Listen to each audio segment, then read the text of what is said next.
Doctor, ya habiéndose decidido tu salida, tu destitución de la Corte No, Suprema, separación. No es destitución, separación. hablaba no hay de destitución No, deshonrosa de la están Corte. equivocadas. La nota dice de separar y es diferente. Es el retiro de confianza. La destitución ya es cosa más grave. ¿No consideras que sea una salida deshonrosa de la Corte? No, estoy orgulloso de haber afrontado este juicio político y orgulloso de proseguir la demanda de revisión de la causa. Yo tengo demasiadas razones para perseguir y voy a seguir luchando. Es una vergüenza, es la muestra más acabada del poder despótico que ejerce el Parlamento sobre el poder judicial. Es un poder despótico, tiránico, ocurrente, errático, según las circunstancias y las conveniencias que a ellos les parece. ¿Advertiste en algún momento que ibas a reservarte el derecho a demandar? ¿Lo vas a hacer? Siempre dije, y ahora lo voy a hacer. ¿Cuáles son las razones? 6 años sufrí sin poder dormir. Eso motiva un daño moral de monto incalculable. No puede ser que el ciudadano tenga sobre su cabeza una guillotina durante 6 años, viviendo con el saque. El saque es el asunto. Y esto se va a repetir todas las veces que se le antojen a ellos. Imagínense que de repente los 9 ministros de la Corte no agraden a los parlamentarios. Le van a inventar un sumario, un juicio político, y le van a tener por 5, 6, 10 años hasta que se amolden. Y hay realmente motivos para pensar de que la independencia del Poder Judicial y de los jueces continúa con el mismo intenso riesgo que teníamos durante la época de la dictadura. Y quizás más fuerte, porque ahora se le da ropaje legal a una farsa procesal que es una vergüenza, que no sirve ni siquiera para enseñar a los estudiantes de derecho acerca de lo que es derecho y lo que es la justicia. Decís que hay indicios como para creer que inclusive vivimos épocas peores que en la dictadura respecto a este punto en particular. ¿Cuáles son esos indicios? Le voy a dar un detalle. El año pasado, la Corte reivindicó que se le entregue el 100% de las tasas judiciales. Y me precio de haber sido uno de los que planteó a nivel de Corte para que se haga eso. Inclusive yo presenté el proyecto de ley de reforma de la ley de tasas en el entendimiento de que si la Corte recibe el 100% de la recaudación de las tasas judiciales, podría posibilitarse con mayor medida la declamada y nunca bien lograda autarquía presupuestaria e independencia económica del Poder Judicial. Las tasas judiciales deben ser y son de propiedad exclusiva de la Corte porque los recursos se originan allí. Y resulta que la ley dice el tanto por ciento para la Corte o el Poder Judicial, el otro para el sistema penitenciario, el otro para la Fiscalía, el otro para la Defensoría y no sé qué cosa más. O sea que hacen un vito con nuestra plata. Entonces, ¿qué pasa? En contrapartida, el Poder Central nos da la plata de la caja grande del Ministerio de Hacienda. Y cuando tenemos que usar el dinero de la caja grande del Ministerio de Hacienda, comienzan las tuerqueadas. Yo no olvido nunca que en la época de Stroessner, cuando una sentencia del Tribunal de Cuentas daba como perdedor al Estado en cuestiones tributarias, se producía una llamada al presidente de la Corte diciéndole: usted no ayuda para recaudar, por lo tanto este mes va a cobrar más tarde su salario. ¿Y ahora eso ocurre? No está ocurriendo, admito, pero para conseguir reprogramaciones y ampliaciones presupuestarias es dificilísimo. Se pide en febrero reprogramaciones o ampliaciones presupuestarias, a octubre todavía no se trata y ya termina el año. ¿Qué significa eso? la Corte va acumulando deudas a cuenta de esas ampliaciones presupuestarias y a fin de año no lo puede pagar. Pasan a ser deudas flotantes del año siguiente y resulta que los ministros de la Corte pasamos a ser los que manejamos mal la Corte. Pero ¿cómo no vamos a manejar mal si nos tienen atosigados económicamente? Doctor, hablas de vivir 6 años bajo la guillotina. En esos 6 años, ¿qué presión política pretendió ejercer o ejerció el Parlamento sobre ministros de la Corte con juicios políticos abiertos? Bueno, han habido varios intentos de juicio político. Gladys Varela por un lado, Antonio Frete por el otro lado Raúl Torres Kinzer, Víctor Núñez también, cada uno fue sufriendo. Pero hay que sumar también que desde el lado del Ejecutivo se producen visitas y se producen cuestionamientos. No puede ser que no se ayude a recaudar y se mete también en otras cosas. Y algunos ministros se prestan también al juego hablándole a los jueces para que nos den tal o cual medida. Uno de los síntomas más, y no defiendo, más elocuente es el tema de los amparos por los buses chatarra. El abogado de la empresa pide que se le dé un amparo, se le dé una medida precautoria. El juez le otorga y se duerme sobre esa medida y continúa utilizando. ¿Quién es el que está incurriendo en negligencia culposa grave? El abogado del sector público que nos viene a articular las defensas, las denuncias, todo para que se hagan las cosas en plazo. No hace. Y resulta que la Corte tiene que resolver ese problema. Hoy día, para mi gusto, y es mi percepción, los jueces que están en esa situación tienen miedo y no hacen nada. Tenemos el caso González Dar versus Baqueta. ¿En cuánto tiempo salió la medida?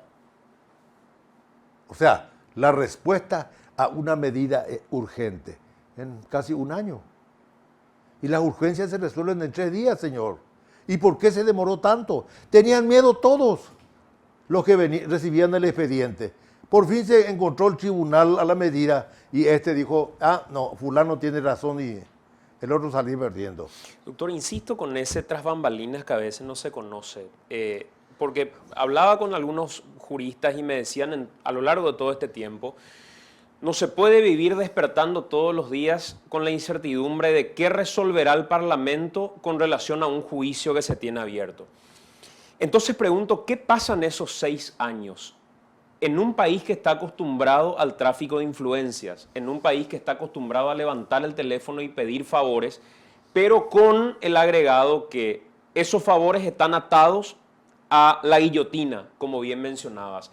¿Cómo ejerció el poder político durante este tiempo presión, estando abierta una causa como esta? Fíjese, por ejemplo, cuando yo ingresé recién a la Corte, habían 2 ministros decididamente aterrorizados ante la idea de que firmara un documento en contra de los deseos de algún político. Porque él a los 5 años tiene que ser reconfirmado, etc. Y tengo experiencia sobre eso. Uno de los motivos por los cuales yo finalmente me volví garantista con respecto al Tribunal de Cuentas es justamente eso. Y le voy a decir, era una alta autoridad. Le inventaron la historia de la lesión de confianza y llegó hasta la Corte el expediente. Él se tenía que decidir su suerte. El ministro aquel, que ya no está, se sentó sobre el expediente. Pero después, forzado por las circunstancias, Dios me libre. cómo trató de salvarle el pescuezo hasta que logró la solución, entre comillas, y él consiguió la confirmación. Ese es el primer ejemplo de cómo es nocivo la intervención de poderes extraños sobre la conciencia y la actuación de un ministro de la Corte o de los jueces de primera y segunda instancia. Es una vergüenza. Dije poder despótico, y es poder despótico. Y ellos quieren mantener ese poder despótico. Y le voy a decir algo, ya se justifica, ya estoy satisfecho, ya me siento bien pagado por el hecho de haber persistido en mantener este pleito, porque mediante este pleito el Parlamento reconoció que la acción declarativa de certeza es legal. Y la declaración de certeza constitucional se utilizó para evitar que recursos humanos de dilatada y valiosa trayectoria judicial se salvaran de la ocurrencia de los 5 años, porque por lo que yo percibo, la cabeza de un ministro depende del toma y daca a nivel parlamentario. Yo te voy a votar en ese proyecto si vos me das tal cosa. Por eso es que si ayer había mayoría a mi favor, al día siguiente amanecimos con que no había la mayoría. No sé qué habrán negociado sobre mi cabeza, pero sé la chivo expiatorio y estoy orgulloso por eso. ¿Y qué crees, ministro, que pudieron haber negociado? ¿Eh? ¿Qué crees que pudieron haber negociado? Sí, hay muchas cosas. Por ejemplo, Las bancas, algún puesto relevante para algún pariente. Ahí tengo el caso de un exdirigente de un partido político que fue ubicado en Yacyretá, pero con la obligación de dar la cuarta parte de su salario al vástago Iyiquepehuá de ese parlamentario con problemas. Hasta esas cosas se solucionan detrás de estas historias, querido. cuando decís, doctor, que vas a accionar, esa es una decisión tomada. Es una decisión tomada. Y habrá jueces en la República, porque en todos los demás casos de inconstitucionalidades de ministros que fueron afectados por decisiones parlamentarias, la constante fue la excusación. El caso Fernández Gadea es demasiado patético. 2 años y medio para encontrar jueces que integraran el tribunal. Nuestra actuaria ya tuvo 5 estrés agudos, porque el sistema es estresante. Vos tenés que buscar de pieza en pieza, de despacho en despacho, algún juez o camarista que quiera aceptar el expediente, cuando hay una excusación. Y eso distorsiona el escenario de los expedientes para las rápidas soluciones. ¿Cuál es hoy, hablabas de un monto millonario, decís que el daño que te hicieron se cuantifica en términos económicos, el no poder conciliar el sueño, mencionaba, doctor? Hermano, yo nací pobre y sigo pobre y no estoy apegado al dinero. No estoy apegado al dinero. Y estoy orgulloso de eso. Mediante eso, lo poco que gano o lo mucho que gano me permite mantener a mi madre ya de 97 años, varios hermanos extremadamente indigentes, a quienes les paso también todo lo que puedo, y mi familia. Así que no sé si será un monto extraordinario o exuberante o minúsculo, simbólico, no sé todavía. Mis sentimientos todavía no se estabilizaron para saber qué es lo que voy a pedir. Pero es un dato. Pero considerás, porque utilizaste ese término, hablabas de un monto multimillonario, hoy sos capaz de cuantificar en términos económicos, como lo haces cuando escribís una sentencia, ¿cuál es el daño que te generaron? Dios me libre. Todo un sistema está detrás de esto, hermano. No es solamente la labor del Parlamento, la labor de los grupos de presión virulentos. Ese grupo de abogados de Ciudad del Este, ese le tiene aterrorizado a todos los jueces, hermano. Nadie quiere salir en contra de ellos, porque ellos tienen la palabra y cualquier cosa inventan denuncia y tienen la complicidad de los periodistas. Hay que decirlo, algunos periodistas, no todos. Por eso también yo me gané la antipatía de ese grupo de operadores de justicia cuando yo, como primera medida de mi superintendencia en Alto Paraná,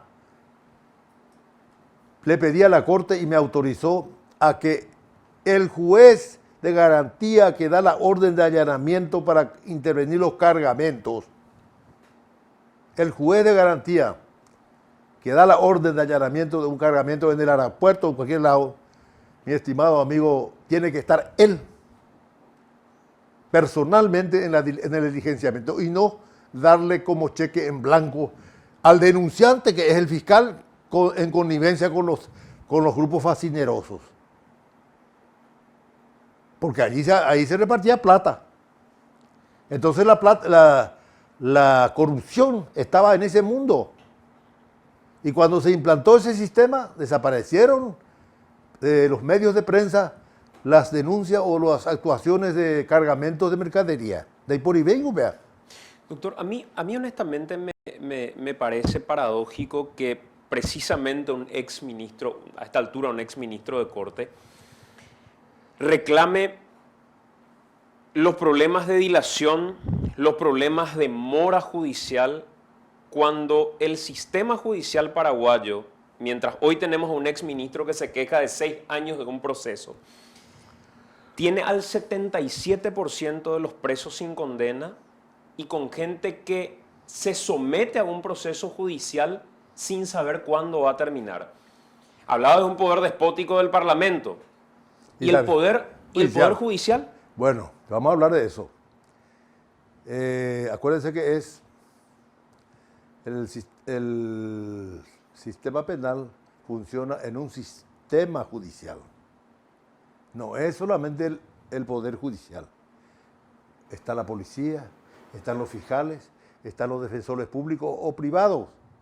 Cuando una de estas piezas falla, produce un efecto dominó. Primer punto. Segundo punto, el sistema penal está colapsado. No hay Cristo. No hay Cristo que pueda levantarlo si no hay un golpe de timón, como dijo un nuevo ministro, que pasa primero por la dotación de recursos económicos. Los recursos económicos no son abundantes. La asignación de esos recursos a funciones también debe ser mejorado. No es como hasta hoy, o hasta ayer, o anteayer, se hacía todo empíricamente. No, ahora ya es todo un sistema de organización. Hay un detalle curioso. El Poder Judicial es moroso en materia penal. Yo tengo el reporte mensual de estadística de suspensiones de audiencias públicas con el juez de garantía. Los que más provocan suspensiones son los fiscales. En segundo término, los abogados del sector privado. En tercer término, los defensores públicos. Y en cuarto, los propios jueces. El juez es el que menos causa de suspensión tiene. Los otros sí. Entonces, el Poder Judicial da jueces, pero los jueces dependen del funcionamiento sistemático, armónico, etcétera, etcétera, eficiente de los componentes auxiliares de justicia.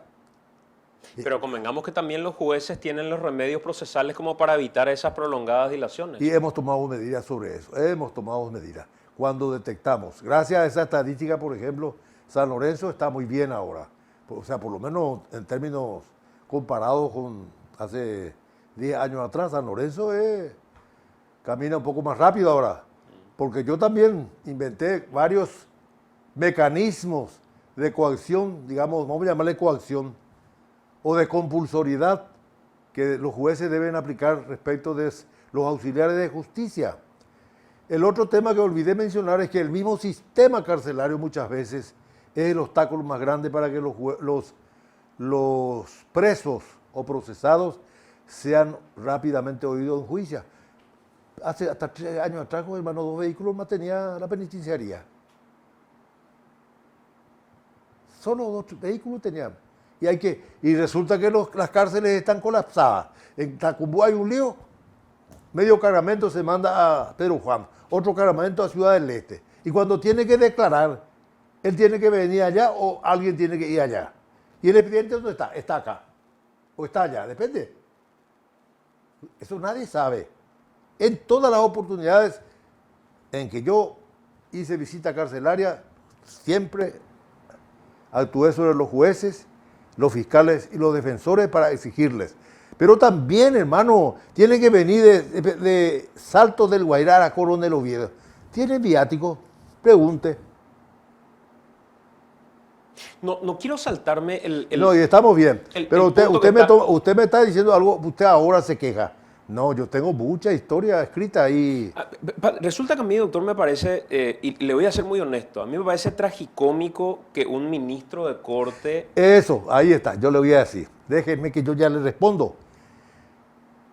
Yo prometí decir estas cosas faltando 4 o 5 meses de mi mandato. ¿Por qué no antes? Porque el sistema también me puede generar una reprimenda. Y yo no soy responsable de la conducción del Poder Judicial. No soy responsable, señor. El Poder Judicial está en manos de un partido político. Hace más de 70 años, señor. ¿Y cómo lo somete? Hermano, la mayoría manda. Pero ese partido político que lo maneja hace más de 60 años, el Partido Colorado... No dije eso, dije un partido político. El Partido Colorado... Es su inferencia. Siempre me quiere poner en la boca lo que yo no dije. Ese es el problema de la falta de coraje de decir cosas y no decirlas. No. ¿Cómo somete el Partido Colorado al Poder Judicial? En la práctica, sin maquillaje. Hoy estamos hablando con una persona que conoce el Poder Judicial habiendo llegado al máximo puesto. ¿Cómo lo somete? Los ministros de la Corte, mis colegas saben, menos estos 2 que llegaron recién, que cuando hablo del campo de juego de la calle 25 de Mayo y Tacuarí, ya saben a qué me refiero. Cuando yo entré recién, por ejemplo, había un parlamentario que quería que un ternado sea elegido. Y yo me opuse. El personaje afecto a la calle 25 de Mayo colocó 3 celulares para que ese parlamentario escuchara lo que yo dijera. Así es como funciona, hermano. Y después vendrán las represalias de modo indirecto. Así nomás es. El sistema es perfectamente bien aceptado, durísimo. Y no quería hablar porque yo no quería crear discordia en el seno de la Corte. Porque yo siempre actué con actitud patriótica. Si yo desnudaba muchas cosas de mis colegas, lo único que iba a lograr es debilitar la imagen que la Corte tiene del exterior, afuera. Muchas veces me han dedicado titulares como, por ejemplo, el ministro de la Corte cajonea expediente, el ministro de la Corte retiene expediente, y así por delante. Y yo hacía 1 año, 2 años que ya despaché el caso. Mis votos tienen fecha de emisión, compañero. Mis votos tienen fecha de emisión. Y me acusan. ¿Por qué? ¿Por qué soy tan popular? No sé por qué. Pero es así, hermano. A veces para mí fue el más incisivo en la materia. Esa es la verdad.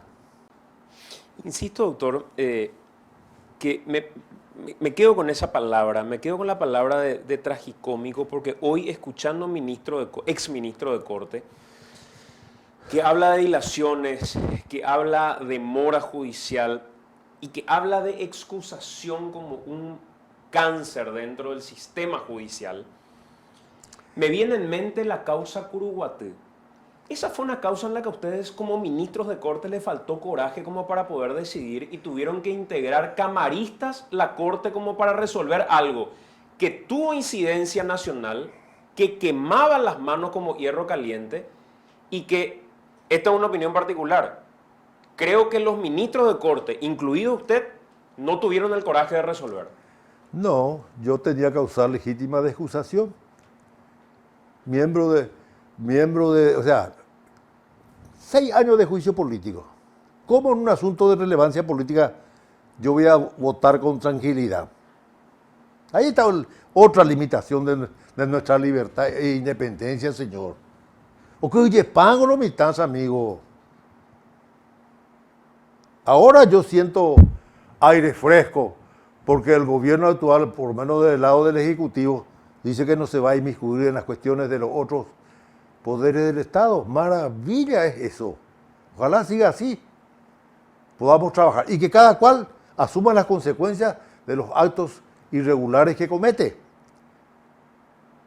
Yo en ese juicio político, hermano, ni uno de los senadores ni los fiscales hizo un esfuerzo siquiera para desacreditar la validez jurídica y científica de cada fallo que hubo. Ni uno. Todos fueron por cuestiones subjetivas. O sea, lo que usted me está diciendo es que en ocasiones se excusó de entender en causas que quemaban las manos porque tenía un juicio político abierto. Yo hice eso. Asumo. Asumo, hermano. ¿Qué hubiera pasado si se consideraba competente en la causa como Curuguaté? Y iba a hacer lo que según mi conciencia y la ley me marcaba. Yo no dudo dónde firmar. Véase ese sello, hermano. Sello de garantía. Por eso firmé la sentencia del señor Gustavo Stroessner, que nadie quería asumir. Y por eso hay otros casos, sobre todo en el orden tributario y aduanero. Ahí firmé el caso de Carlos Núñez Salinas, que es lo que nos dijo ABC. No digo ABC, el que escribe, porque ABC también tiene propósitos nobles. Peña Moyana de resalto. Pero, a ver, insisto con la causa Curuguaté. Usted lo que dice es que no resolvió, No intervine no intervino en la causa Curuguaté por estar comprendido en las generales de la ley. por tener un juicio político abierto. Lo que le pregunto es, ¿qué consecuencias evaluó usted hubiera tenido intervenir en la causa Curuguaté sabiendo que tenía un juicio político? ¿Cuál fue el temor que tuvo? Yo no. Y porque ya me tenían ya así el cogote me tenían. Sobre todo hay cuestiones muy personales del grupo político dominante del momento. No puedo contarle muchos detalles del grupo político dominante. Solo tengo que decir que mi juicio político se realizó durante la presidencia de 3 mandatarios, señor. 3 presidentes de la República pasaron en ese término. ¿Y cuál fue el dominio político de los mandantes o dominantes en ese momento al que se refiere? Porque fueron 3 presidentes finalmente. Y el más predominante fue el del medio. Ese fue fuerte. Fuerte luego fue. El de Horacio Cartes. El del medio. ¿Y cómo ejercía presión? Miles y miles de maneras de penetración. Tengo casos y casos, donde han venido los jerarcas a pedir que se les ayude, Es duro el tema, Santiago. Y cuando les pedían esa ayuda que les pedían venía con el hilo de la amenaza del juicio que usted tenía abierto. No, pues ya se sabe cuando viene alguien qué es lo que puede pasar. Se está sobreentendido, hermano.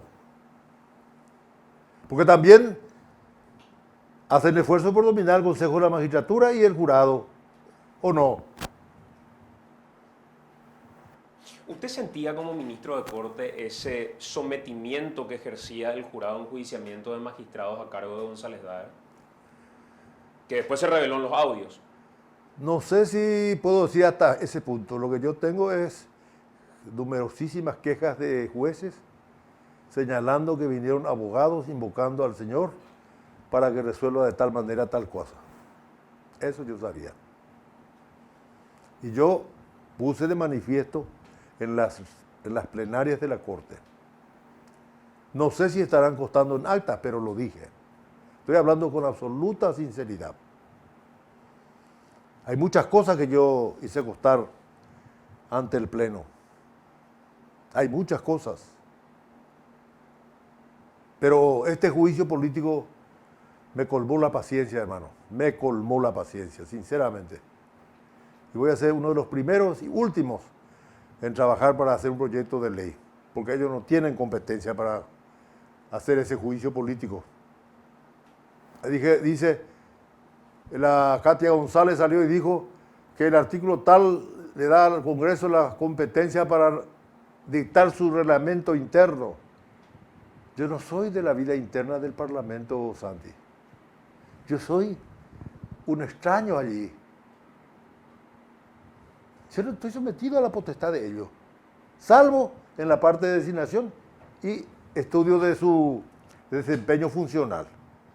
Pero yo no cumplo horario, ellos no me pagan ni sueldo. Nosotros en derecho administrativo distinguimos actos de reglamentos internos por oposición a los externos. Ellos no pueden dictar reglamentos para toda la República, no. Solamente para la disciplina interna nomás es eso de hacer su reglamento interno. Y esas son las reivindicaciones que yo persigo a través de esta defensa que ejerzo. Dijo que en el momento en el que más presión política sintió, con presencia de jerarcas inclusive. Por ejemplo, esa denuncia de evasión del IVA. Ese fue elaborado por un asesor del Ministerio de Hacienda, compañero. No voy a dar tampoco el nombre. Cuando se inició la persecución a mi persona, supuestamente queriendo demostrar que mis votos eran aberrantes, y cuando comencé a contestarles, ahí guardaron, figuraba en el primer nivel, figuraba, y después quitaron, nos animaron. Esa es la verdad.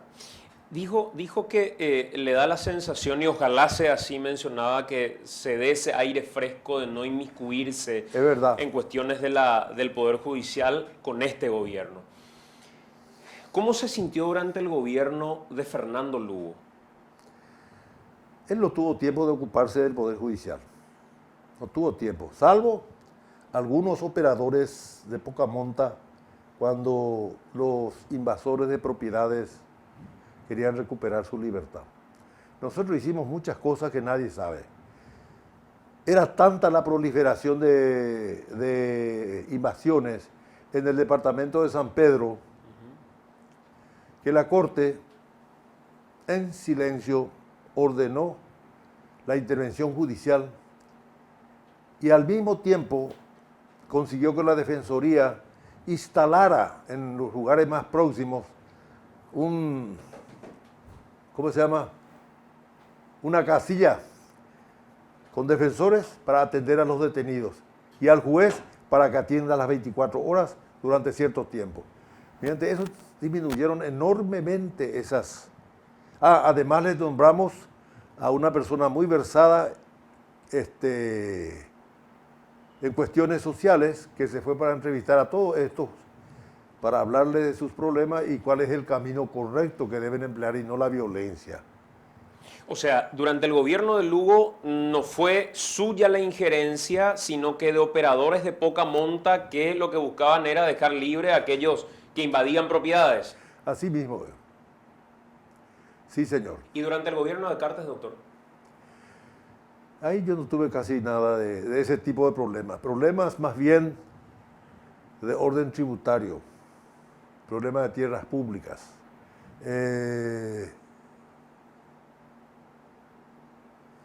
¿Qué otras cosas relevantes? Y así. Pero respecto a aquellos que sabían que usted tenía una causa abierta durante el gobierno de Horacio Cartes, ¿se aprovechaban de esa situación como para presionar, pedir sentencias a medida, presionar por favores judiciales? Sí, señor. Y la mano negra no se ve siempre, porque también la mayoría se utiliza. Esa mayoría hegemónica, monopólica, de hace 70 años. El campo de juego de 25 de mayo y Tacuarí supuestamente tuvo en este tiempo, según lo pintaban, por ejemplo, en el ámbito militar, a Darío Filártiga como uno de los hombres que más llamaba en nombre de el presidente de la República. Él nunca me llevó. ¿No sentiste eso en el Poder Judicial? No, eso no. Allí la cuestión era visitas personales de cierta gente. Y el Poder Judicial al mismo tiempo no puede desconectarse de los otros poderes del Estado porque hace política judicial. Y la política judicial necesita de la intervención de los otros sectores políticos, sobre todo a la hora de discutir el presupuesto. Ese es el motivo, el momento en que, momentos cruciales. Doctor, volviendo a la cuestión del juicio político, decías que primero se necesita una ley para el juicio político. Sí, señor. Y que esa ley hoy no existe. Y el reglamento que dictaron es posterior a la imputación. ¿Qué pasó entonces con el juicio político a Lugo? No, yo no me interioricé mucho de eso. Pero tampoco tenía una ley. Tampoco, desde luego, estoy de acuerdo. Y los otros tampoco, ni uno. O sea que con esa teoría, todos los juicios políticos que llevaba adelante el Parlamento son inconstitucionales. Sí, señor. Sí, señor. Y con mayor razón en mi caso, por la caducidad, por la prescripción, por un hecho raro. Los fiscales acusadores, dos de ellos, firmaron el libelo acusatorio en la Cámara de Diputados. O sea, acusadores, juzgadores, a la gran pistola. La Katia González hizo el libelo, señor. Y ella no era siquiera parlamentaria. En el 2012. Y ahí firmó Blas Llano. Firmó Blas Llano, Fernando Silva, Yoyito Franco, Gómez Berlangeri, Castiglione me parece que también firmó. Y ellos son senadores. Va y copia. Se va al vecino y firma la denuncia y después viene a su despacho para juzgar otra vez lo que él denunció. Eso es grave. Grave, hermano. Y además del daño moral, ese es otro de los elementos que va a tener en cuenta a la hora de demandar al Estado. Sí, señor. No sé si... Voy a ver todo. Voy a ver si le voy a demandar también a los que firmaron esos documentos. Voy a ver. Sí, nomás. O sea que no solamente hoy analiza demandar al Estado, sino que también a los fiscales acusadores. Y a los que votaron. ¿Y por qué los demandaría? ¿Cuál sería la figura? Y porque avalan un acto irregular, hermano. No hubo quórum. No hubo quórum. Se le denunció la caducidad, la prescripción y muchas otras cosas. Ni pelota le dieron a eso a la hora en que se inició el acto. Nada. No se tuvo en cuenta el problema del quórum. Y además es una cosa fantástica, querido Santiago. 9 casos denunciados, 7 desecharon, quedaron 2. Uno de ellos... Tripolifosfato. No. Uno era... Ya la memoria está El flaqueada. caso de Peter Kennedy. ¿Eh? El caso de Peter No, Kennedy. ese no está. Ese no está. Y la señora Katia González mezcló todo para impresionar al auditorio. Cosas que no estaban, ella metió ahí. Una vergüenza es. Una vergüenza es. Y... ¿qué era otra cosa? Hay uno de los casos es que se... aquella mentira que había dicho en radio con relación a su inamovilidad. No, ese no. No, que dijo que yo soy culpable, si bien los 9 ministros... el caso Atilio Zaguier. Atilio Zaguier. ¿Qué pasó con Atilio Zaguier? ¿Qué pasó con Atilio Zaguier? Él intervino en un proceso creo que de la British American Tobacco, con la viuda de Abu Saleh, una ciudadana que está en Ciudad del Este. Y la Abu Saleh registró la marca Camel allá en Bolivia. Y en Bolivia mandó imprimir las cajetillas y envió al Paraguay con unos cigarrillos. Y cuando llegó acá, la British American mandó incautar. Y ahí comenzó una pelea larga. Finalmente fue denunciado el señor Atilio Zaguier en el jurado.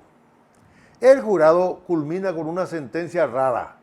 En la parte resolutiva dice, se le destituye en este caso. Entonces él se presenta a pedir la inconstitucionalidad y dice, yo fui destituido solamente en este caso, en los demás casos no estoy destituido, debo continuar. Fíjense. Y ahí comenzó la discusión. 9 ministros tenemos que resolver eso. Teníamos que resolver.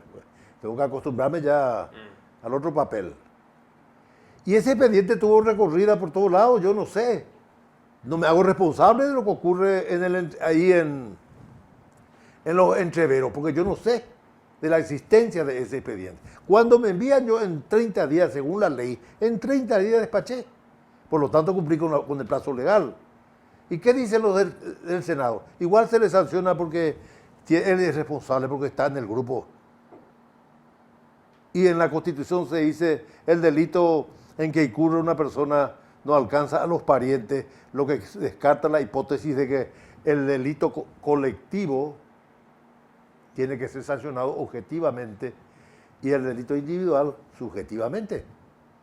Yo no cometí un delito subjetivo. El grupo pudo haber cometido, pero yo no. ¿Me explico? Y entonces se le repone, o sea, se demora 4 años, no 10 años, 4 años se demora en emitir la sentencia, rechazando la demanda. Pero ella había ganado el derecho a la jubilación. Dicho sea de paso, yo tengo que decir, en respeto al señor Atilio Zaguier, que él es un señor de capacidad física diferente. En silla de ruedas ese hombre andaba desde que entró al Poder Judicial. No es cualquier persona. Tampoco es cualquier persona porque es el primo del señor Miguel Adún Zaguier. Y él se molestó mucho porque el jurado le despidió y él pensó que la corte le iba a defender. Y seguramente no hubo acuerdo, por eso perdió el pleito. ¿Me explico? Doctor, entre los puntos que escuchaba en medio de la sesión que se le cuestionaba, uno de esos puntos es que dijo que quedaría 5 años en la corte y que no cumplió. Y que no solamente no cumplió, sino después reconoció que había mentido en aquel momento en una entrevista con un periodista. Que la mentira, si hubo, fue para Domanizki, no para el Congreso. En el Congreso yo dije la verdad. La verdad que me sorprendió Domanizki y yo le quise tomar en sorna. Y comencé a hablar y cuando me di cuenta ya no podía retroceder y ya no... Esa es la verdad. Entonces, yo no le mentí al Congreso. Y la ilicitud estaría por el hecho de haber mentido al Congreso y no a Domanizki. Y se escuchó la versión grabada de lo que yo dije en aquella ocasión. ¿Es una cuestión discutible? ¿Ustedes los parlamentarios tienen que sacar una ley o hay que esperar a la Convención Nacional Constituyente para resolver este asunto? Es lo que yo dije, nada más. Pero en último caso, dice usted que a quien mintió es a Guillermo Domanizki. Sí, es que mentí. Y mintió. Y seguramente mentí. ¿Y por qué lo hizo? Y porque me sorprendió y digo, yo le quise tomar en sorna, pues. Y ahí está el asunto. O sea, me fui por el absurdo y cuando me di cuenta ya había metido la pata. Pero convengamos que ante la opinión pública... Y a lo mejor quedó mal. Yo fui reprendido por mi hijo. Le digo que me fui arrepentido. Y yo estoy arrepentido de haberle dicho eso. pero no le metí al Congreso, que es lo que ellos usaban como argumento. Doctor, estaba hablando hace rato y decía que usted se considera una persona de origen humilde, de básicamente una familia humilde. Luego de haber estado durante todo este tiempo en el Poder Judicial, ¿tiene una referencia de con cuánto dinero entró al Poder Judicial y con cuánto dinero se está retirando? Le puedo decir, está mi manifestación de bienes.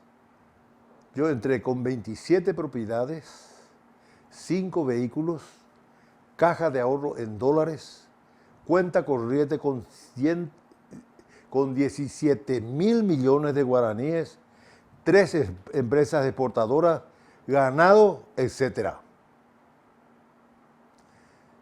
Con el tiempo, amigo, llegaron las épocas flacas en la familia y tuve que salvar la economía de algunos, vendiendo o mal vendiendo. Llegó el momento del divorcio, yo me quedé con un vehículo y 7 propiedades. Y todas las 7 propiedades quedaron a mi ex señora. El juez le adjudicó. Yo me quedé sin un centavo. ¿Y en qué se basó como para que esa sea la desproporción en un Hermano divorcio? del alma, nosotros los hombres no tenemos malos recuerdos de nuestras exparejas, primero. Segundo, yo creo tanto en mi inteligencia que donde esté no voy a morir de hambre. Esa es la razón. Y hoy, en este instante, luego de haber pasado por aquel proceso de Sí, divorcio y demás, no tengo nada. ¿con cuánto se retira? Con el salario mensual y lo ahorrado por no haber gastado. Pero no tengo propiedades, no tengo auto, no tengo cuenta corriente, no tengo dinero del exterior, ni en el colchón, ni en la alcancía da Huerecoy, ni tampoco a nombre de otros, tampoco. ¿Usted no tiene una casa a su nombre, no tiene un vehículo a su nombre? Porque, ¿para qué comprar si yo tengo el vehículo de la corte? Ahora que voy a trabajar, voy a comenzar a caminar para habituarme otra vez a la época anterior. Y después voy a ver para comprar mi vehículo. ¿Y a qué se va a dedicar ahora? A mi profesión voy a seguir regalando filantropía intelectual, compañero. Filantropía intelectual. Dame ayuda, compañero. Todos los presidentes de la República en su momento recibieron mi ayuda en momentos de crisis tributaria. Todos. Te puedo decir eso con orgullo. Estuve en México, por ejemplo, hace 6 meses y di una charla. 1.200 personas se levantaron a ovacionarme. Algo valgo, compañero. 23 promociones de universitarios llevan mi nombre como padrino. Algo valgo, señor. Algo valgo. Y no tengo miedo a lo desconocido. Cuando yo entré en el Poder Judicial, 3 veces me retiré y me volvieron a convencer para continuar. Y de lo que mi ganancia de mi permanencia en la Corte o en el Poder Judicial es haber enriquecido mis conocimientos del derecho público. Véasela ese capital, señor.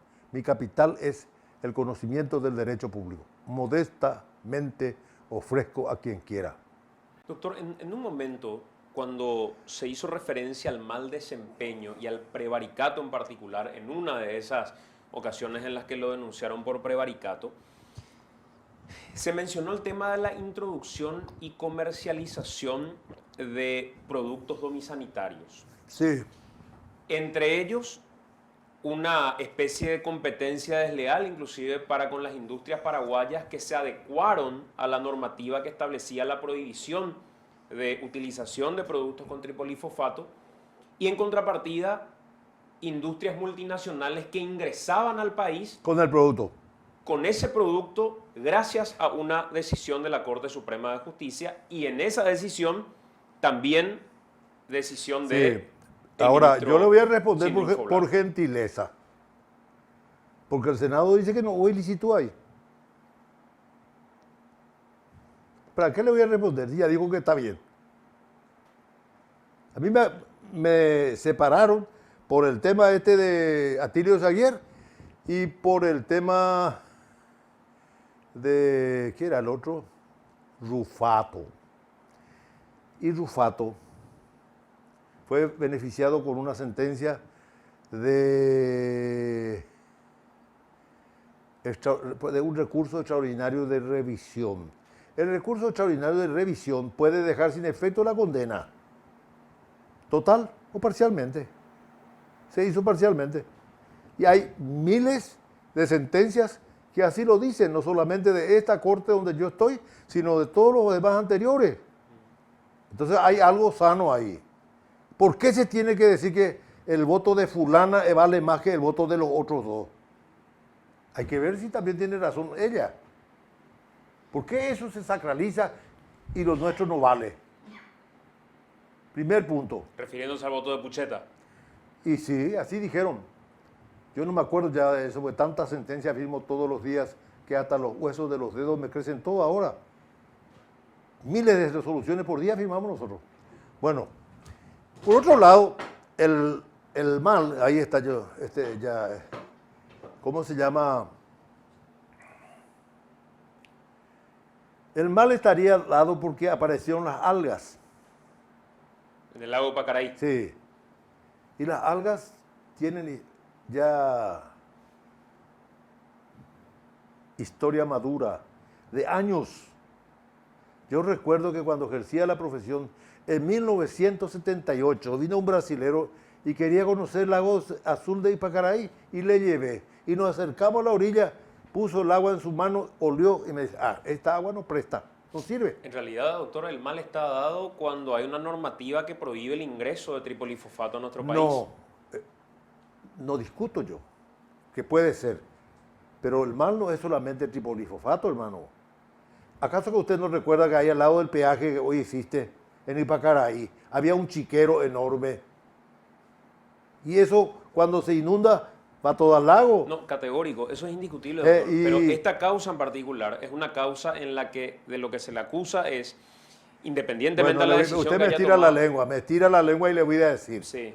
Muchos de los padecimientos que yo tengo también tienen razones económicas. Y voy a decir, y esto con esto ya, creo que ya ocupo todo su tiempo, ¿verdad? Razones económicas. Se crea la fotomulta. Ahí me acusan de ignorancia supina por un fallo que redactó Antonio Frete y yo me adherí. Porque dice que se citó una ley antigua. Se citó al solo efecto de referenciar, no para hacer valer. ¿De quién era la empresa?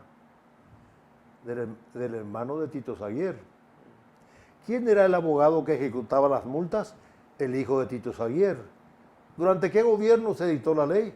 Durante la presidencia de Tito Saguier en Senado. Tripolifosfato, ¿en qué momento ocurre?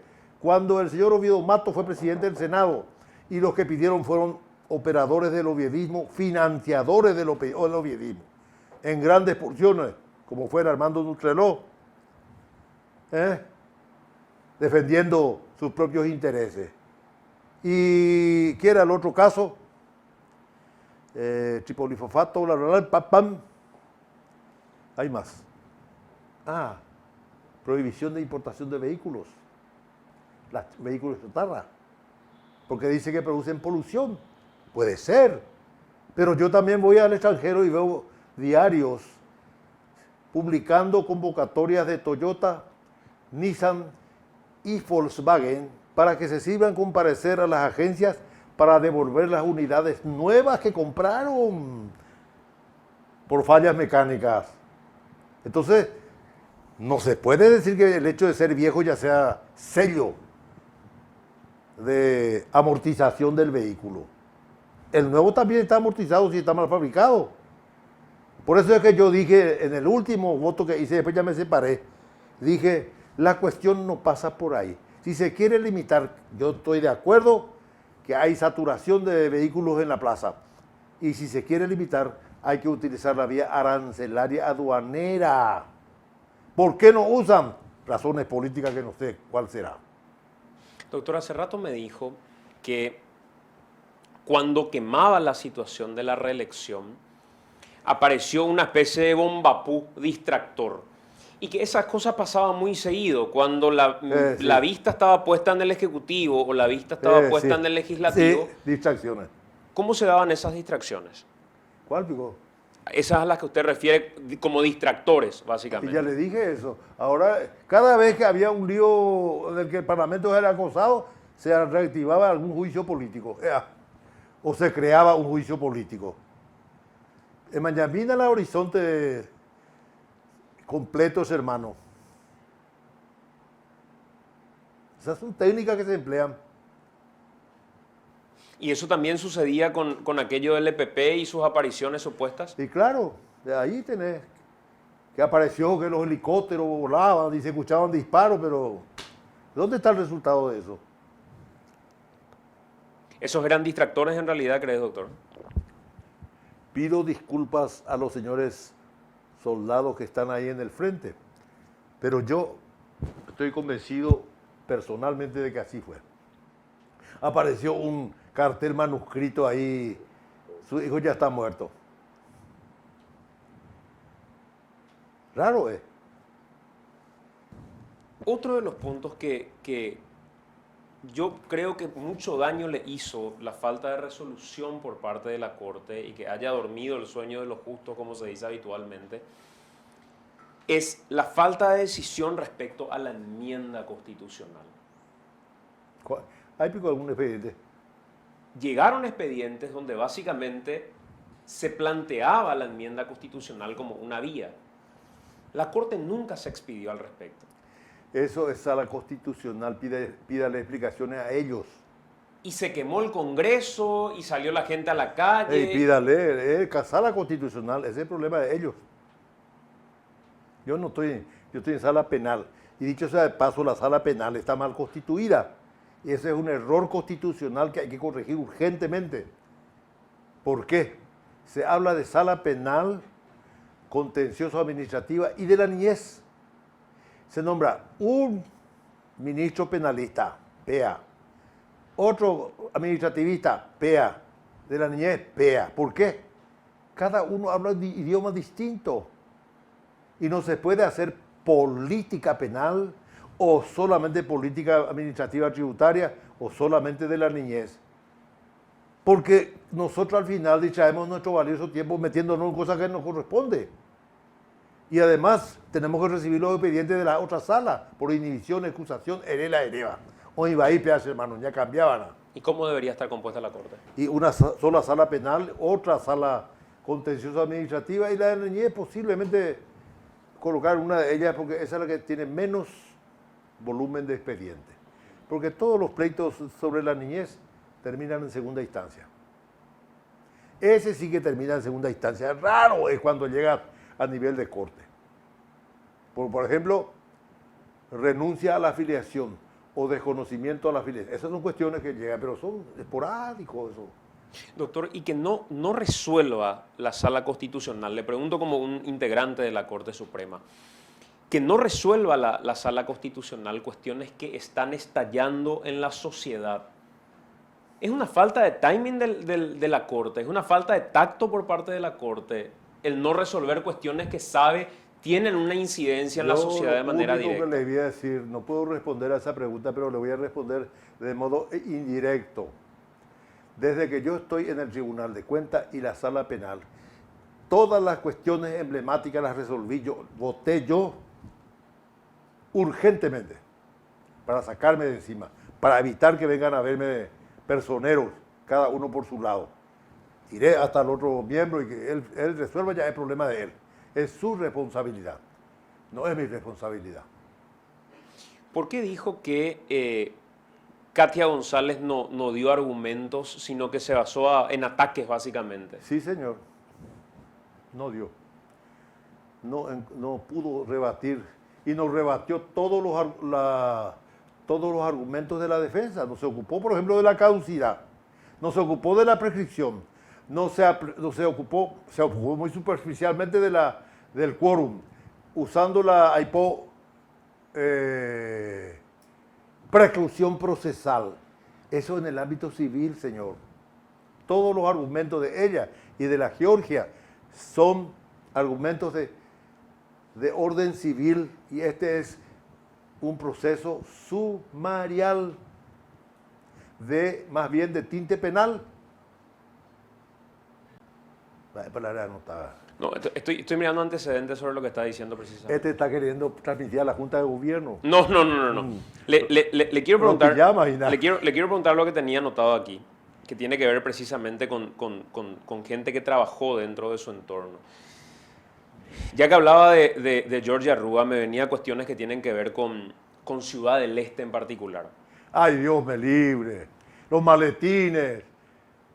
Allá ellos son muy optimistas. Los maletines solo vienen de Ciudad del Este a Asunción. Si hay eso, yo debo creer, si no hay otra forma de pensar, que de Asunción también va a Ciudad del Este, que de Pero Juan, que de Salto del Guairá, que de Encarnación y Concepción. ¿Por qué no va a haber tráfico de maletines si es que hay de Ciudad del Este? No sé. ¿Y por qué surgió el tema de los maletines que se me pegó en la espalda? Porque dos senadores se fueron a torcer por una tabacalera clausurada mediante un procedimiento anónimo, absolutamente irregular, de otra tabacalera. Y yo firmé la sentencia anulando el fallo que cerraba esa fábrica con 200 operarios. Y ahí comenzó el diario de esa tabacalera, comenzó a atacarme con entrevistas a abogados, entre ellos un señor Crescencio Molina, que casi entró como consejero de Itaipú, no sé qué mérito. A él dijo que los maletines. Y apareció la presidenta de la Asociación de Abogados de Capiatá diciendo lo mismo. Maletines. Y déjeme de joder. Yo más bien creo que ellos dieron maletines para lograr una resolución tan aberrante como es en un amparo a clausurar una fábrica. El amparo no sirve para eso, hermano. No sirve para eso el amparo. Porque el amparo es un geniolito que se pone en el agua de la flor para que dure más de 24 horas nada más, hasta que se pueda hacer la medida ordinaria. Y ellos usaron como medida definitiva. Y se lleva la... Y ahí el grupo de abogados caracterizado por su virulencia, que solamente sabe denostar y no ver lo que se realiza, comenzó a atacarme. Entre ellos Mauro Barreto, Crescencio Molinas, Nicolás Russo Galeano y de vez en cuando el pariente paraguayo Cubas. Pariente. ¿Es tu pariente? Parece extraño. ¿Y por qué lo hace? Porque ellos necesitan figuración, hermano. Necesitan figuración. Doctor, entre las cuestiones que en algún momento saltaron cuando construían la historia de Sindulfo Blanco y las acusaciones que venían de Ciudad del Este, mencionaban, por ejemplo, a su ex relator, Blas Pereira, como mano derecha también de Javier Zacarías Irún y de todo el clan, y referían que durante estos 20 años de superintendencia en el departamento de Alto Paraná, usted no hizo otra cosa más que sacar resoluciones a medida del clan y las necesidades del municipio. La primera respuesta, jamás le llamé a un juez por un pleito, salvo comprobada mala conducta del juez, en el que yo le llamo y le digo, usted está demorando más del tiempo razonable, resuelva, no me importa qué, pero resuelva. Y en cuanto a Zacarías Irún, tengo la desdicha de que cuando comencé a visitar Ciudad del Este, entendí que tenía la obligación de presentarme a las autoridades políticas, intendente, jefe de policía, gobernador, como corresponde, para hacer un relacionamiento de política que permita al Poder Judicial desarrollar normalmente sus actividades, especialmente en cuanto al desarrollo de su infraestructura, que era lo peor que teníamos. Ahí tenía el señor Zacarías Irún un secretario de apellido Aguinagalde. Yo estuve en un almuerzo que él me invitó, Aguinagalde estaba. Entonces él dijo que yo era el amigo personal del señor Zacarías. Pero después se distanciaron Y ahí comenzó a salir la información de que yo le protejo al señor Zacarías. Si usted tiene 1000 sentencias en el que la municipalidad de Ciudad del Este se involucró, le aseguro que 998 perdió la municipalidad con mi voto. Es cuestión de ver nomás, querido. Cuando habla que nunca influyó a través de esta superintendencia en ningún juez en particular, Ni allá, ni aquí, ni ninguna parte de la República. esas mismas denuncias refieren que los casos más complejos eran casos en los que terminaban interviniendo Manuel Trinidad y César Níder Centurión por orden del ministro La Silvio Blanco. única vez en mi vida que yo hablé personalmente con Trinidad, única vez en 14 años de presencia por ahí, fue cuando estuvimos en un almuerzo colectivo. Nunca, ni siquiera me fui a su despacho. No sé quién es su secretario, no conozco lo que él hace. Nunca, señor, te puedo asegurar. ¿Y por qué eran ellos quienes resolvían estas causas? Ah, no sé, yo En no, mayor número. yo no tengo por qué. No, esas son causas penales. Ha de ser, digo yo, porque él es penalista. Y el mayor volumen de pleitos de la municipalidad eran pleitos laborales y pleitos de carácter social, los mesiteros y tierras públicas. ¿Y era Blas Pereira su relator? Blas Pereira era mi relator y se fue a trabajar con el señor Zacarías, es verdad. Pero Blas Pereira tampoco jamás influyó en mi vida, por favor. O sea, Jamás fue mera casualidad que haya terminado trabajando con Zacarías. Y claro, es que yo te digo más, es colorado el tipo. Nunca conseguía que cambiara de criterio. Si es que yo hacía proselitismo por lo menos con él. Ni eso, hermano. Ni eso. Doctor, algo que quiera decir cerrando esta entrevista respecto a su causa en particular y a partir de aquí, ¿cuáles van a ser los pasos que va a dar dentro de lo que usted considera una legítima posibilidad de accionar contra el Estado paraguayo? Todavía estoy queriendo despejar mi mente. La verdad es que cuando se leyó la defensa de mi abogado Jorge Bogarín, ahí respiré aire puro, por fin recuperé el sueño, hermano. Yo no dormía más, todos los días pensando qué más me van a hacer. Y ahí cuando se leyó dije, por fin me oyen, por fin me oyen. Y cuando ayer vino la sentencia, a mí, no va a creer, hice una gran farra. Farra hice acá. No es que yo haya pagado. Los muchachos, mi relator y la gente que me quiere vino acá y juntamos las cosas y farreamos hasta las 12 de la noche. Por haberle notificado de la sentencia. Y porque ya terminó el proceso. Ahora yo voy a mostrar mis uñas. Ahora voy a mostrar mis uñas. Así es. Doctor, Pero no porque yo tenga interés pecuniario. Sego ese hermano, hay coco a la plata, ureje. Yo vivo sin plata, estoy acostumbrado así. ¿Y por qué no fue al Congreso a ejercer su defensa? Para no enfrentarle con Katia y el otro. Ese es el motivo. O sea, usted se privó de la posibilidad de defenderse con todos los argumentos que dice tener por no enfrentarse a Katia González. Para no enturbiar la reunión. Pero Por es un derecho que tiene. eso nunca respondí a los infundios periodísticos. Yo nunca salí a defender mi imagen. Y ahora comprobé que efectivamente no hacía falta, no se podía luego, porque cuando el engranaje está montado contra mía o contra una persona, ya está liquidado el tipo. Acordate que en el caso de Cartes es el dueño de la mayor cantidad de empresas que generan servicios publicitarios. Y las agencias publicitarias se valen de los periodistas. Y los periodistas, con todo respeto, no me refiero a vos, tienen su espacio propio en los medios escritos. Por eso es que la Fiscalía también tiene su espacio propio, que cuando se ve acosada aparecen los escritos favorables.